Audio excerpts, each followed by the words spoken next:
I am very confident that no one has told you how to learn gardening like I will today. And I'm even more confident that if you follow my #1 tip, you will change the world. So join me as I discuss the best ways to learn gardening.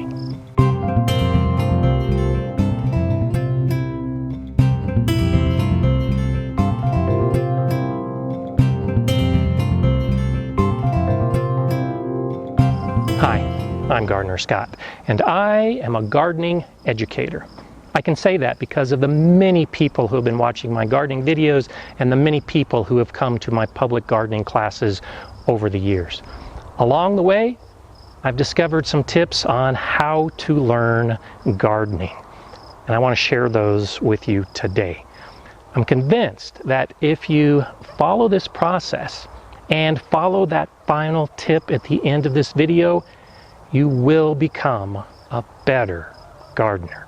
Now, I admit this is a teaser video where I give you 5 tips, and you've got to watch all the way to the end to see that top tip. But I think each of these 5 steps is important. It's a process, and you really have to follow the whole process to fully learn gardening and fully appreciate what gardening is. So let's begin with number 5, which is really the first step in the process. And it may be pretty obvious. It's develop an interest in gardening. But I think that's important because you can try to learn something all you want, but if you're not interested in it, a lot of that knowledge isn't going to stick. Think about those subjects you had in school in the past. Those subjects that you really didn't like, you don't remember. Those subjects you did like, you probably remember the teacher, and you remember a lot of that information. Gardening is the same way. You have to have an interest to learn. I'll assume that you already have some interest in gardening, or you wouldn't have selected this video. But gardening encompasses a wide array of subjects, from rose gardening to herb gardening to espalier. And you don't have to know all of it. You just have to figure out which area of gardening is most interesting to you.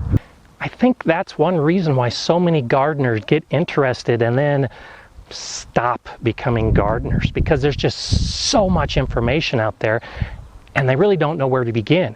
And so developing that interest is pretty simplistic and something you probably would have figured out on your own. But in this context of learning gardening, it really helps to specialize. It really helps to figure out what it is you're interested in. If you like vegetable gardening, then make that your interest. And you can totally forget the rose garden and the herb garden and the espalier. And so you have your interest, and you may be well ahead of me because you've had gardening interests for years. Well, number 4 is to acquire knowledge. And you're saying, duh, how else can we learn except to acquire knowledge? But I'm talking about specific knowledge, acquiring the knowledge about that topic that you have the interest in. I watch a lot of gardening videos, and I read gardening blogs and magazines and get as much information as I can. And a lot of it goes in one ear and out the other because it's entertainment for me. It isn't until I look at a specific topic for the purpose of learning that all of the key points begin to stick. So seek out the information sources in your interest area. If you want to learn about rose gardening, well then find your local rose society and become a member. You don't have to know about roses to be a member of the Rose Society, but you'll then surround yourself with experts in that field who will be more than glad to share the wisdom they've developed over the years. And you'll learn more about roses. If you don't want to put yourself out there and join a society or a club, well, you can accomplish very similar learning by getting a magazine that specializes in that particular subject, or following blogs or videos in a particular gardening subject. Whatever it is, acquire the knowledge. Now, I go into this in a little more depth in my video about becoming a master gardener, because I don't think everybody has to go through a formal master gardener course to really become a master gardener. They just need to figure out that specialization that makes them an expert in gardening. And then they're a true master. Well, that's what you can do by having your interest and then acquiring the knowledge. And then, step number 3, practice what you've been learning. The reason I'm using this garden bed as a backdrop for many of the shots today is because I'm taking my own advice. There are many things about growing perennials and grasses, and especially the roses, that I don't feel I know enough about. I've learned, I've acquired that knowledge, now I'm practicing it. I'm putting these plants in the ground to see how that knowledge really works. And though I would like all of this to grow and just really surpass my expectations, there's no guarantee that's going to happen. But I'm trying it. I'm practicing. And along the way, I continue to learn to see what works and what doesn't. The reason I'm standing in front of these lilacs is because I recently did a video on how to prune lilacs. Now, you can watch my video, you can watch other videos, you can read books, you can go to classes on how to prune lilacs, but until you get in there with your pruners and your loppers and your saw, it really doesn't necessarily make sense. You have to do it, you have to practice it, and I guarantee you, after you've done it once, you will have remembered all of those lessons that you read about or you watched videos on. So far you're probably thinking, there's nothing new here. I've already known all of these steps on what it takes to learn something.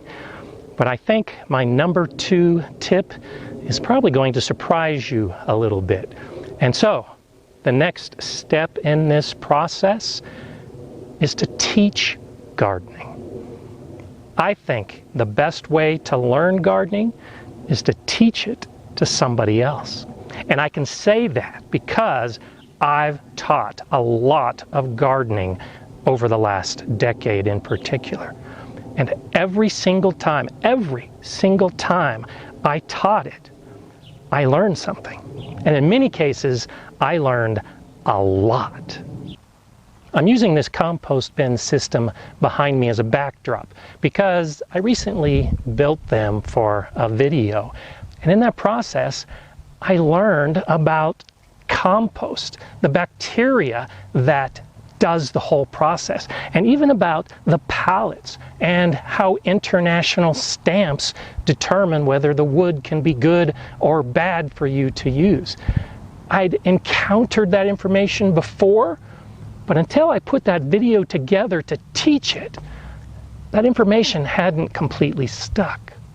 You've probably heard it. Those who can, do. Those who can't, teach. Now, it's often meant to be humorous. I find it completely false. It's a canard. It's a false, usually derogatory statement. In researching just that one sentence, I learned what a canard was. Now, that has nothing to do with gardening, but I've never used that word before. I will use it again, just by teaching you this concept that teaching gardening is a great way to learn. I learned something that had nothing to do with gardening.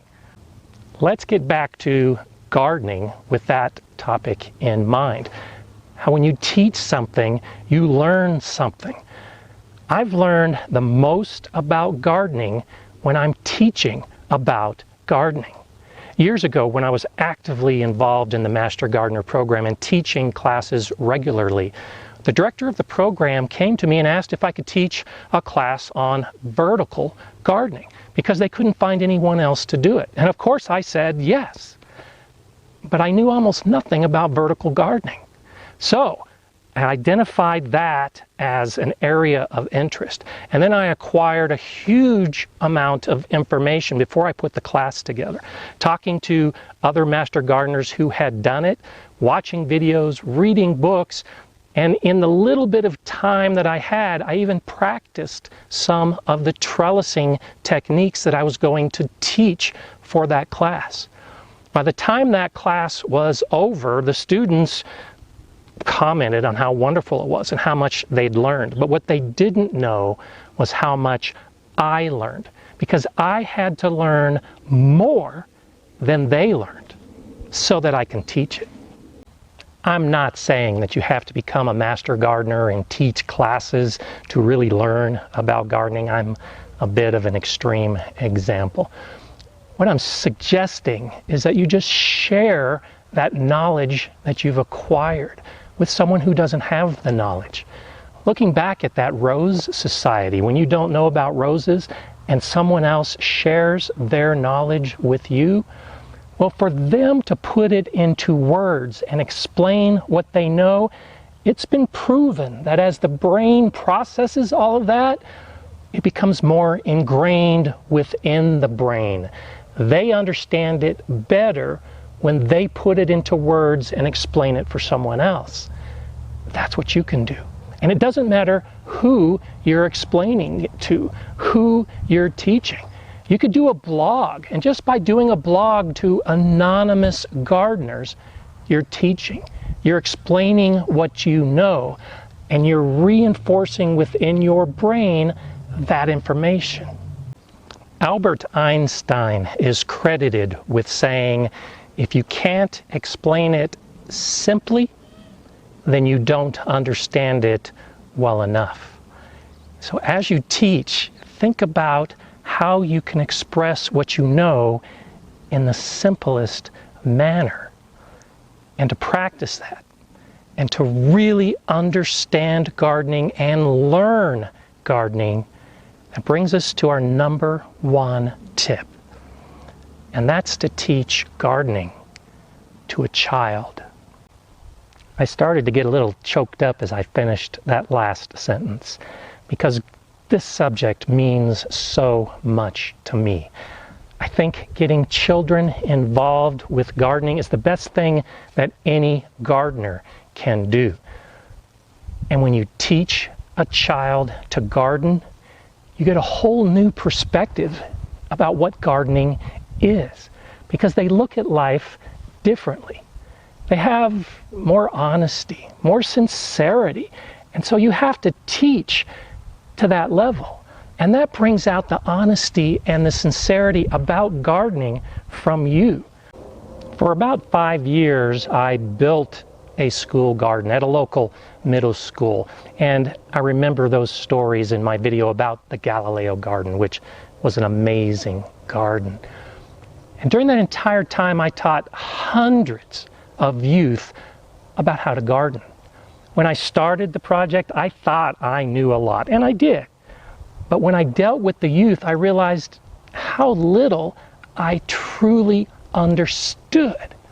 I could do it, I could teach it, but until I had to teach a child that didn't understand some of the basic gardening terms and concepts, it wasn't until then that I truly appreciated what it means to know about gardening and what it takes to learn gardening to get to that point, because they ask questions that you would never expect. And you've probably got experience with kids asking you things totally out of the blue. Many times it doesn't make sense, but at least it gets your brain thinking. For those questions that do make sense and that are about gardening, you realize it may be something you hadn't thought about before. And so now you're learning, truly learning internally about what it means to be a gardener and what it means to garden. You've probably noticed this shirt.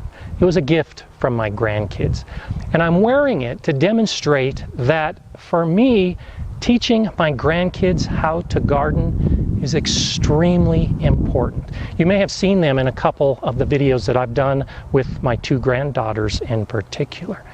The one on how to make seed tape was actually pretty easy. I had taught a lot of young people how to make seed tape.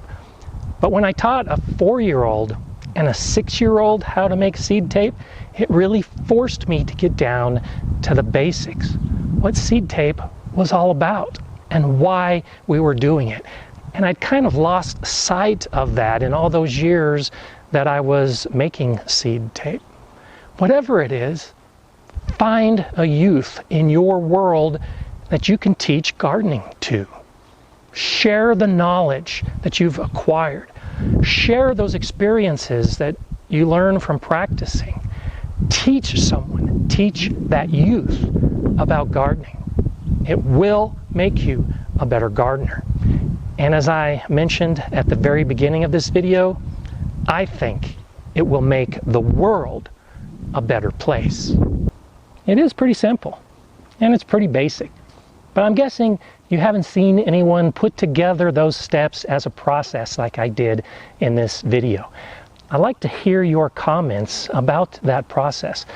What experience you have with developing those interests and acquiring that knowledge and then practicing what you've learned. Because most people get to those 3 steps and they've learned a lot. But how about the teaching? Have you taught gardening to somebody even within your family? And I'd love to hear the comments from you if you've taught gardening to youth, because I can pretty much guarantee everyone those comments are going to be very positive. If you like these videos and want to see more, well then subscribe to the GardenerScott channel if you haven't already done so. And be sure to click on the bell so you know when new videos are coming out. If you like this video, you can give me a thumbs up and you can share it. I'm GardenerScott. Enjoy gardening.